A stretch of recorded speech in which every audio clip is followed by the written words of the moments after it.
Hello प्यारे बच्चों, नमस्कार। मैं अंकित सिंह स्वागत करता हूं आप सभी का अपने इस प्यारे से यूट्यूब चैनल इंग्लिश विद अंकित पर। प्यारे बच्चों, कैसे हैं आप सब? आई होप आप सब बहुत ही स्वस्थ, मस्त और ज़बरदस्त होंगे। प्यारे बच्चों, आज हम हैं सीरीज के 5th टॉपिक में एडवर्ब यानी क्रिया विशेषण को लेकर। प्यारे बच्चों, इससे पिछली कक्षाओं में हमने सीखा नाउन, प्रोनाउन, एडजेक्टिव, वर्ब, यानी हमने 4th टॉपिक को अच्छे से कवर किया। आज हम पार्ट ऑफ स्पीच के 5th टॉपिक एडवर्ब को कवर करने वाले हैं। तो प्यारे बच्चों, फटाफट से चलते हैं अपनी टॉपिक की तरफ बिना समय गंवाए। प्यारे बच्चों, एक रिक्वेस्ट है आपसे, अगर अभी तक आपने एडवर्ब का इंट्रोडक्शन वीडियो नहीं देखा है तो थोड़ा उसको देख लें एंड फिर उसके बाद में इस वीडियो को देखें, जिससे आप अच्छे से समझ पाएं। चलिए फिर फटाफट से शुरू करते हैं अपने इस टॉपिक को। आइए देखते हैं। तो प्यारे बच्चों, काइंड्स ऑफ एडवर्ब में आपका बहुत स्वागत है ना। आज हम इसको सीखने वाले हैं एकदम बेसिक टू एडवांस लेवल तक। तो फटाफट पहले हम एडवर्ब का डेफिनेशन देख लेते हैं एंड उसके बाद इसको समझते हैं। ठीक है, डेफिनेशन देखते हैं क्या है। An adverb is a words which modifies a verb and adjective और another adverb, यानी एडवर्ब वह शब्द है जो किसी वर्ब, एडजेक्टिव अथवा दूसरे एडवर्ब की विशेषता बताता है। अब थोड़ा सा मैं अपनी लैंग्वेज में इसको बता दूं, क्योंकि ये तो किताबी थोड़ी लैंग्वेज हो जाती है और मैं समझता हूं कि रट्टा मारने वाली चीजें आपके माइंड में एकदम ना रहे, है ना। थोड़ा सा आप कॉन्सेप्चुअल चीजों को समझें। एडवर्ब यानी क्रिया विशेषण। अगर एडवर्ब को हम हिंदी रूप दें तो उसका मतलब होता है क्रिया विशेषण। अब थोड़ा सा आप एक चीज समझिए, जैसे नाउन प्रोनाउन होता है उसकी विशेषता कौन बताता है? एडजेक्टिव यानी विशेषण। तो ऐसे क्रिया की विशेषता कौन बताता है? क्रिया विशेषण बताता है, यानी एडवर्ब। एडवर्ब क्या बताता है भैया? वर्ब जो होता है ना, क्रिया, उसकी विशेषता को बताता है। बस यही चीज है केवल समझने के लिए, है ना। वर्ब की विशेषता बताता है, क्या कहलाता है? एडवर्ब कहलाता है। हाँ, कभी कभी वो एडजेक्टिव एक तरीके से उसका भी काम कर देता है ना। थोड़ा सा हम इसको इजी लैंग्वेज में और समझने का प्रयास करते हैं। जैसे मैं लिख दूं क्या, Ram is going, Ram is going. अब यहां पर सीधा सेंटेंस हो गया और सेंटेंस का मैंने आपको फ्रेम भी बताया था। दो चीजें एकदम से इंपॉर्टेंट होती हैं एक सेंटेंस को बनने के लिए। पहला तो आपके पास एक सब्जेक्ट होना चाहिए एंड दूसरी चीज आपके पास वर्ब का होना एकदम नेसेसरी है। दो चीजें आपके पास तो होनी चाहिए, तभी एक सेंटेंस यानी एक वाक्य बन सकता है ना। तो यहां पर वर्ब का होना बहुत जरूरी है। हमने यहां पर लिखा राम इज गोइंग, यानी राम जा रहा है। अब जा रहा है वो तो ठीक है, लेकिन यहां पर जा रहा है यही तो आपका क्रिया हुआ, यही तो आपका वर्ब हुआ। हाँ, बिल्कुल यही हुआ, लेकिन इसमें अभी थोड़ा सा ट्विस्ट आएगा। इसमें अभी थोड़ा सा ट्विस्ट आएगा और वो ट्विस्ट का काम कौन करेगा? आपका एडवर्ब करेगा। कौन? एडवर्ब करेगा। कैसा करेगा भैया? Ram is going slowly, SLOWLY, slowly. अब भैया थोड़ा सा इसमें ट्विस्ट आ गया। क्या? थोड़ा सा इसमें ट्विस्ट आ गया।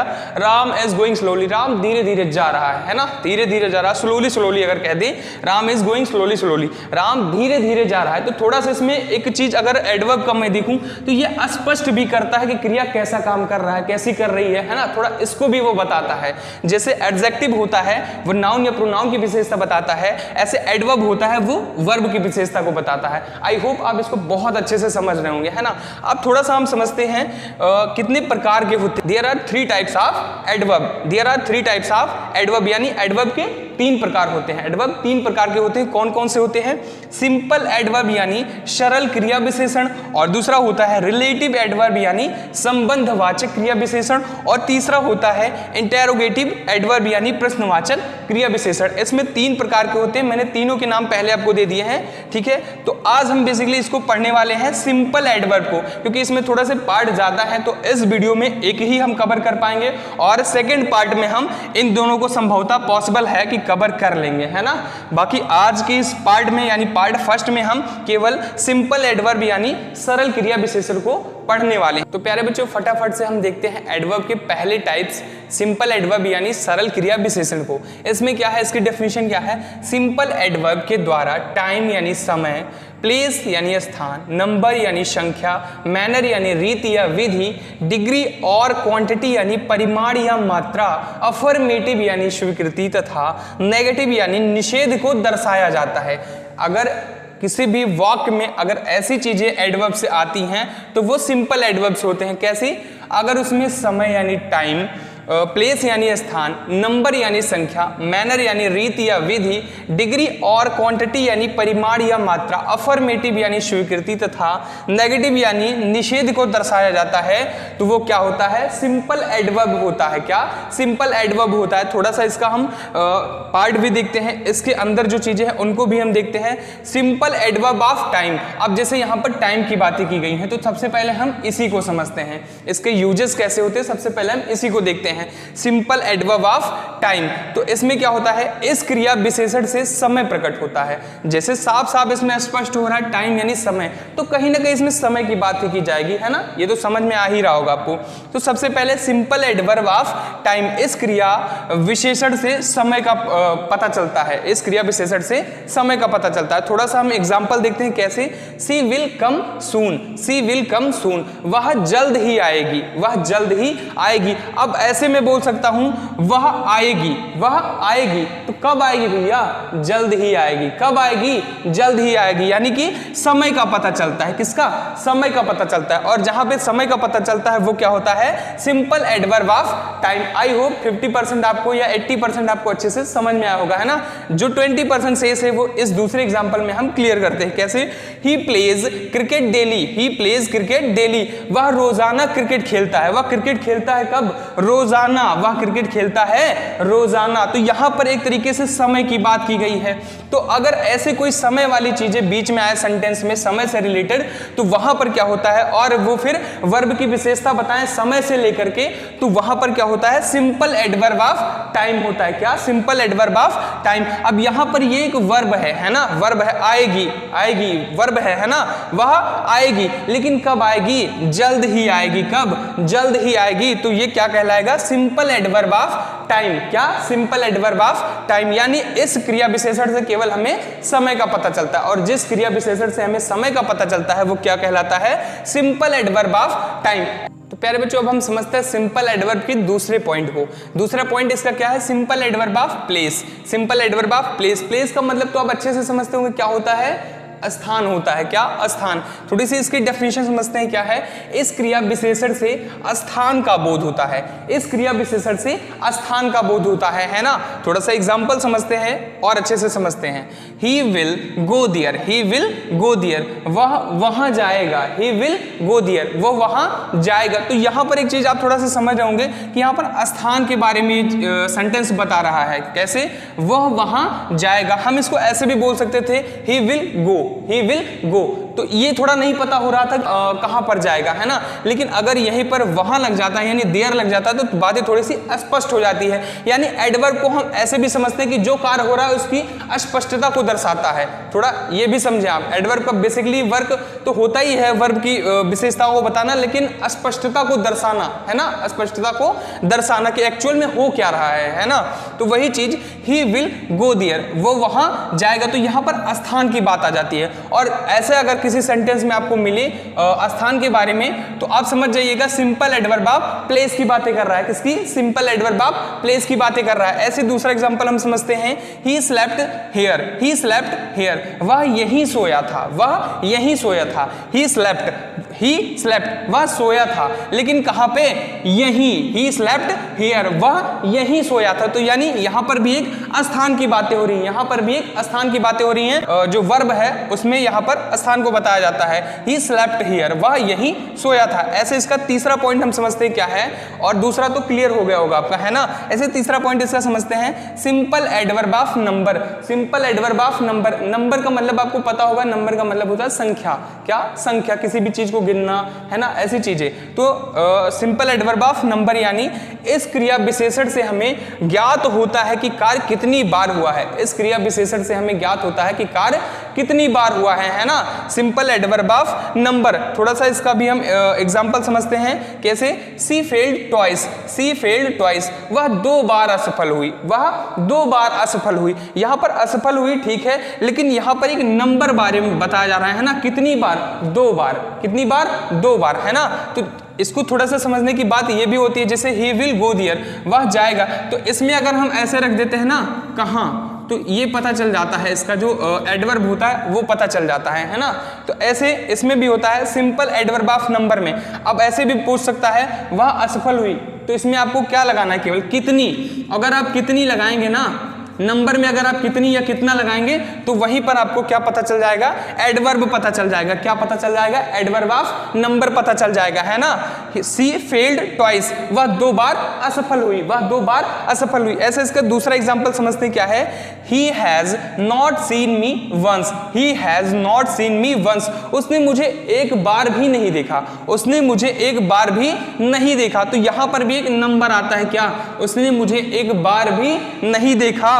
He has not seen me once, उसने मुझे एक बार भी नहीं देखा। कई बार तो ऐसा होता है किसी को आप दिखाना चाहते कि वो मुझे देखे, लेकिन कई बार ऐसा भी हो जाता है अनफॉर्चुनेट कि वो आपको एक भी बार नहीं देखता। तो वैसी बात सिंपल सीधे यहां पर भी हो गई, कैसी, He has not seen me once, उसने मुझे एक बार भी नहीं देखा। तो आप थोड़ा समझ जाइए वहां पर कैसी घटना घटित हो रही है, सिंपल एडवर्ब ऑफ नंबर की घटना। कैसी, सिंपल एडवर्ब ऑफ नंबर की घटना, है ना। आई होप ये दोनों पॉइंट आपको अच्छे से समझ में आए होंगे। अब हम कौन सा पॉइंट देखते हैं, चौथे नंबर का पॉइंट। अब बच्चों हम समझते हैं एडवर्ब के 4th पॉइंट को। इसमें क्या है, simple adverb of manner. Simple adverb of manner यानी इस क्रिया विशेषण से हमें ज्ञात होता है कि कार्य किस प्रकार हुआ है। इस क्रिया विशेषण से हमें ज्ञात होता है कि कार्य किस प्रकार हुआ है, किस ढंग से हुआ है, मैनर किस तरीके से हुआ है ना।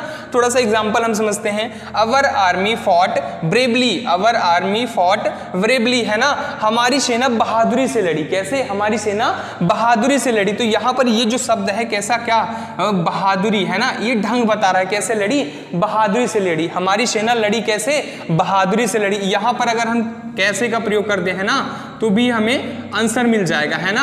हमारी सेना लड़ी कैसे, बहादुरी से लड़ी। ऐसे दूसरा एग्जांपल हम समझते हैं, the horse run fast, the horse run fast, घोड़ा तेजी से दौड़ता है। कैसे दौड़ता है, घोड़ा दौड़ता है कैसे, यही चीज आप अप्लाई कर दीजिए। घोड़ा कैसे दौड़ता है, तेजी से दौड़ता है। किस ढंग से कार्य हो रहा है उसी को बेसिकली ये बताता है, और ये क्या कहलाता है, सिंपल एडवर्ब ऑफ मैनर कहलाता है। कैसे दौड़ता है घोड़ा, तेजी से दौड़ता है ना। अगर हम इसमें कैसे अप्लाई कर देंगे तो हमें पता चल जाएगा एडवर्ब ऑफ मैनर, क्या, एडवर्ब ऑफ मैनर पता चल जाएगा। ऐसे इसका हम 5th पॉइंट देखते हैं, क्या है, सिंपल एडवर्ब ऑफ डिग्री और quantity. Simple adverb of degree और क्वांटिटी, है ना, यानी मात्रा। ठीक है, इसका हम डेफिनेशन समझते हैं, इस एडवर्ब से ज्ञात होता है कि कार्य कितनी मात्रा में हुआ है। इस एडवर्ब से ज्ञात होता है कि कार्य कितनी मात्रा में हुआ है। ऐसे इसका हम एग्जांपल समझते हैं, he is quite right, he is quite right, वह बिल्कुल सही है, वह बिल्कुल सही है। तो यहां पर एक तरीके से वह सही है,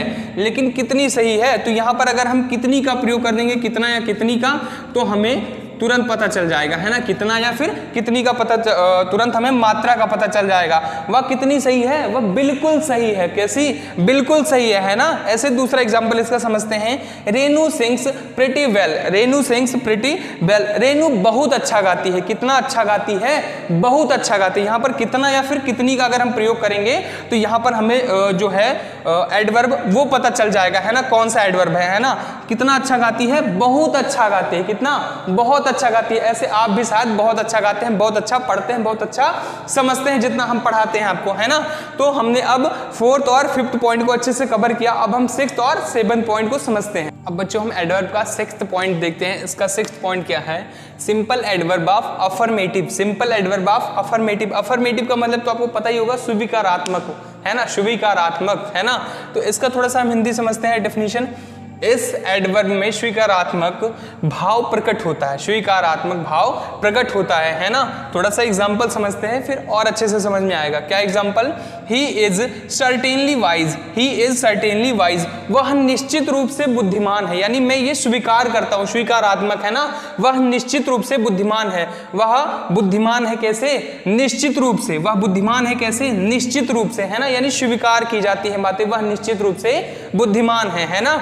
ऐसे दूसरा एग्जांपल है, surely you are right, surely you are right, निश्चित रूप से आप सही हैं, निश्चित रूप से आप सही हैं। तो यहां पर भी एक चीजें मानी जाती हैं, यानी स्वीकार किया जाता है कि निश्चित रूप से आप सही हैं। श्योरली यू आर राइट, निश्चित रूप से आप सही, यानी इस पॉइंट में केवल हमें स्वीकार करना होता है। क्या, स्वीकार करना होता है ना।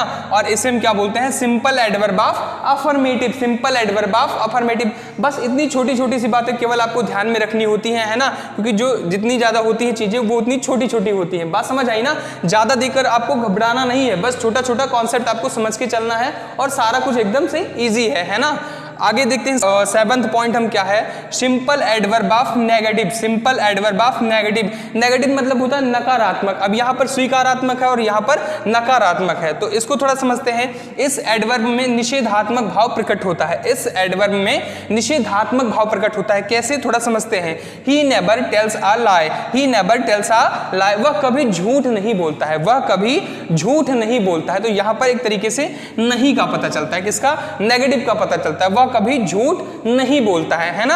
ऐसे दूसरा एग्जांपल है it is not my book, it is not my book, यह मेरी किताब नहीं है, यह मेरी किताब नहीं है। तो यहां पर निषेधात्मक प्रकट होता है भाव और यहां पर स्वीकारात्मक भाव प्रकट होता है। तो यही थे 7 पॉइंट हमारे किसके, सिंपल एडवर्ब के, किसके, सिंपल एडवर्ब के। तो आई होप प्यारे बच्चों काइंड्स ऑफ एडवर्ब का ये पहला पार्ट सिंपल एडवर्ब आपको अच्छे से समझ में आई होगी। और ये वीडियो आपको कैसे लगी कमेंट बॉक्स में अपना एक प्यारा सा कमेंट करके हमें जरूर बताएं। और अगर वीडियो अच्छी लगी हो तो इस वीडियो को एक लाइक जरूर करें और हर बार की तरह इस वीडियो को शेयर करना ना भूलें। प्यारे बच्चों मिलते हैं अगले वीडियो यानी 2nd पार्ट में, आपको 2 और इसके टाइप्स को समझाते हैं। प्यारे बच्चों तब तक आप इसको अच्छे से लिखें, पढ़ें और इसका रिविजन करें। तब तक बच्चों आप अपना खूब ख्याल रखें, मिलते हैं अगले वीडियो में।